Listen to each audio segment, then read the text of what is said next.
You have $100 million, but you dress like you're broke. Not because you can't afford better, because better would ask questions you're not ready to answer. Your shoes are 8 years old.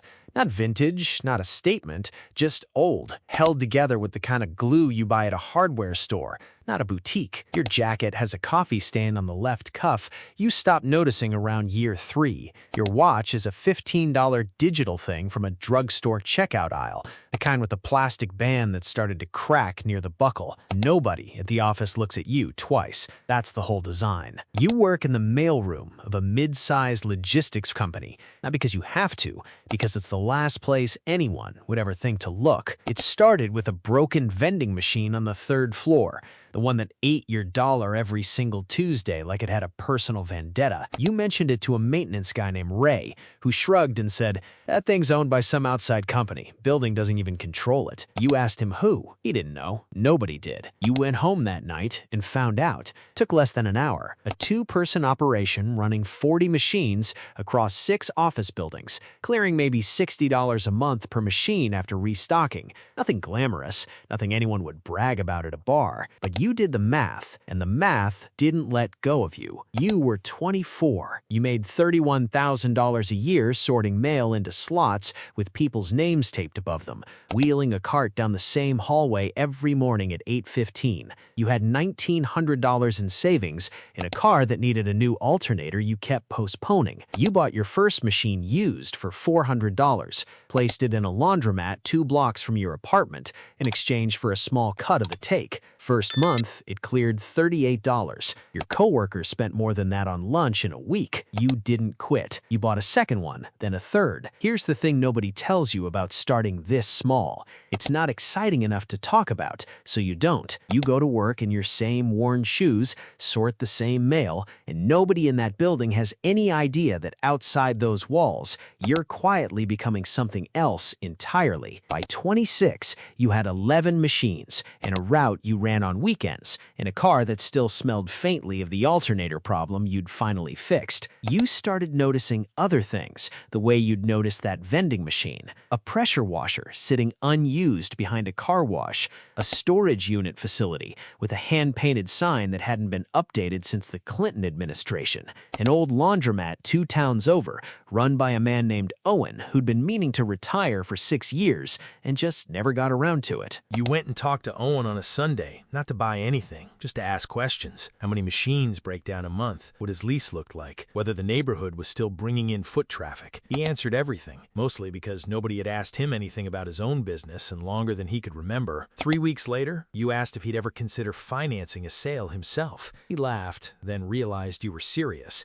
and said nobody had ever put it to him that plainly before. You bought it for a fraction of what it was worth, paid out of its own cash flow over 4 years. You didn't have the money. You had a question nobody else had thought to ask, and that turned out to be worth more. You still worked the mailroom. You told yourself you'd quit once the numbers were real. The numbers became real. You kept working the mailroom anyway, partly because the job gave you something valuable you couldn't buy, information. You knew things from that cart. You knew which departments were expanding and which were quietly being wound down because you delivered the memos before anyone official announced them. You knew which executives were miserable because you saw them slam their office doors at 6 p.m. while everyone else had already gone home. You knew the company's shipping costs were bleeding money because you overheard 2 directors arguing about a vendor contract in the break room while you refilled the coffee. Nobody talks freely in front of the mail guy. That was the whole architecture of it. By 28, you owned 3 laundromats, a growing vending route, and a small stake in a self-storage lot you'd bought at a county auction nobody else showed up to. Net worth crossed $1 million.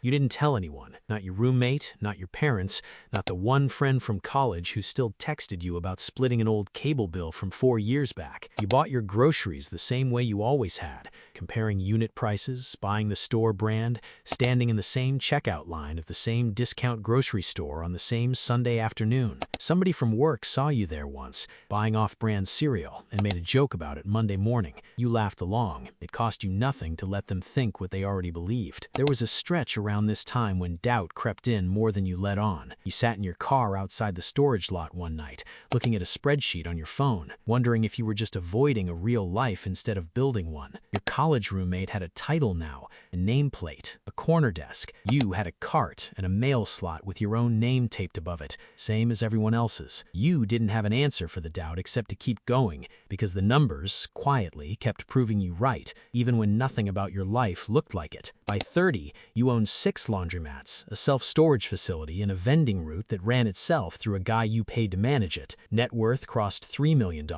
You still wore the same jacket with the coffee stain. You bought a new pair of shoes only when the old ones physically fell apart, and even then you bought the same $11 pair from the same discount store. At a company holiday party, someone asked what you drove. You said a Corolla with a check engine light that had been on so long you'd started treating it as background noise. The person laughed, not unkindly, and turned to talk to someone in a nicer sweater. You felt nothing close to insulted. The moment someone decides you're not worth their attention is the moment you get to keep doing exactly what you're doing, undisturbed. You kept buying. A commercial cleaning company from an owner ready to retire, 2 more storage facilities in neighboring counties, a stake in a regional trucking outfit that serviced routes your own company used, which meant you now, quietly, without anyone knowing, sat on both sides of contracts your own employer negotiated. There was a stretch around 32 when things almost went wrong. A storage facility you'd bought flooded after a bad storm, and the insurance company dragged its feet on the payout for months. You spent 3 weekends personally hauling out ruined drywall and boots you'd owned even longer than your shoes,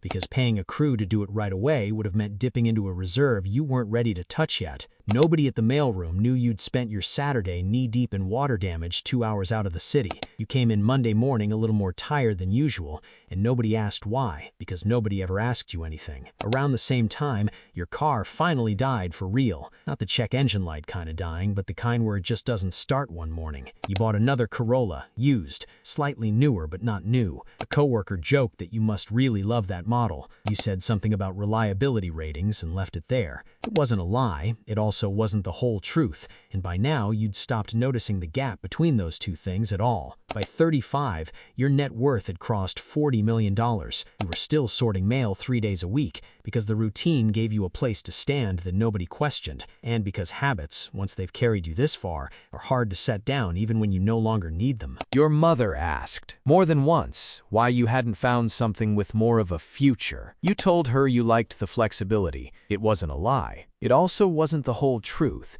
and the space between those two things had become a place you lived in comfortably. She worried about you, in a way that had nothing to do with money and everything to do with wanting to see you settled, and there was no version of the truth you could hand her that would settle anything, so you didn't try. There was a woman in accounting, Priya, who you'd said maybe 40 words to over 6 years, mostly about weather and elevators. One afternoon, she caught you staring a beat too long at a printout of the company's quarterly shipping expenses left on a copier. She asked if you were interested in finance. You said you liked numbers. She laughed and said, "You deliver mail." You said, "Numbers are numbers." She didn't think about it again. You thought about it for weeks. Because here's what you'd started to understand, slowly, the way you understand most important things, not all at once, but in layers. This company, the one whose mail you'd sorted for over a decade, was mismanaged in ways that were fixable. Bloated vendor contracts, an ownership group that had lost interest years ago and was quietly looking for an exit nobody had announced yet, a shipping inefficiency that was costing them 7 figures a year, which you happened to know because you'd built half your own portfolio solving exactly that kind of problem for smaller operators. You didn't move right away. You sat on the idea for almost a year, the way you'd sat on Owen's laundromat and the storage lot, and every other decision that mattered. Patience had never cost you anything except other people's assumption that you weren't paying attention. During that year, you quietly built the team you'd need without anyone at the company ever meeting them. A lawyer downtown who specialized in acquisitions and asked very few personal questions, an accountant, separate from the one who did your regular books, brought on specifically to model out what a leveraged buyout of the company would actually look like. You met them after hours, in the same jacket you wore to work, because changing your appearance for those meetings would have meant admitting to yourself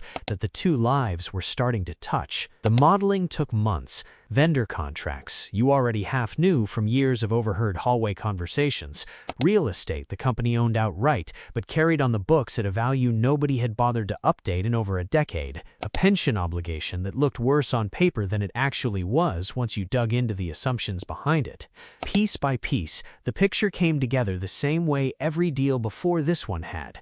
Not through inside information exactly, just through paying closer attention than anyone with more to lose than you had. You started making calls, not from your desk, not from the mailroom, from a lawyer's office downtown, wearing the same jacket you always wore, because old habits don't announce themselves as strategy, even when they are one. It took 14 months, a holding company with your name nowhere on the public documents, quiet conversations with the ownership group through intermediaries who never once mentioned they were negotiating with the guy who delivered their inter-office mail. You didn't overpay. You didn't need to. Motivated, tired sellers rarely require you to. There was one moment near the end where it almost fell apart. One of the ownership group's partners wanted a faster close than your financing could comfortably support, and for about a week, it looked like the whole thing might slip through your fingers to a private equity firm that had swooped in with a louder, flashier offer. You didn't panic. You didn't raise your offer either. You waited, the same way you'd waited on every deal before this one, and the private equity firm's financing fell through on its own 2 weeks later, the way flashy offers sometimes do when nobody checks the fine print closely enough. You remember exactly where you were when your lawyer called with the news that the deal was back on track, standing in the break room, refilling the same coffee pot you'd refilled 1,000 times before, listening to two directors argue about a vendor contract you already knew you'd be renegotiating yourself within the year. You said, "That's great," into a voice flat enough that nobody around you looked up. The deal closed on a Thursday. Nobody in the building knew yet. You came in Friday morning in the same shoes, pushed the same cart down the same hallway, and delivered the mail one last time, because you wanted to see the hallway exactly as it had always looked before it became something else. You lingered a little longer than usual at each stop that day. The sales floor, where someone was arguing on the phone about a late shipment. The break room, where the coffee pot was, as always, almost empty. The corner office where the outgoing regional director kept a photo of his kids on the desk, a man who had no idea he'd been managing a company that no longer belonged to the people he thought he answered to. Monday morning, there was a company-wide email, new ownership group, effective immediately, leadership team retained pending review. Nobody named, nobody photographed, just a name on a letterhead that meant nothing to anyone reading it at their desk. You still came in that day. Same jacket, same coffee stain on the cuff, a little more faded now than it used to be. You walked past the mailroom where a new hire was learning the route you used to run, memorizing which names went with which slots the way you once had. You didn't say anything to her. You just nodded the way you always had and kept walking toward the elevator, past the third floor, past the vending machine that still ate $1 sometimes if you hit the wrong button. The same machine that started all of this years and one company ago. Priya passed you in the hallway that afternoon, saw the badge, did a double take at the name on it, and said nothing, because there was nothing obvious to say. You said good morning, she said good morning back, a half-second slower than usual, like she was recalculating something she couldn't quite name yet. Ray, the maintenance guy, saw you near the elevator later that week and made a joke about the vending machine still being broken after all these years. You told him you'd look into getting it fixed. He didn't know you were the only person left in the building who actually could. Word moved slowly through the building over the following weeks, the way it always does. Someone in accounting mentioned that the new owner had apparently requested the full vendor contract history going back a decade. Someone in shipping mentioned that a memo had come down about renegotiating a logistics deal that had been costing the company money for years without anyone flagging it. Nobody connected any of it to the guy who still occasionally pushed a mail cart down the hallway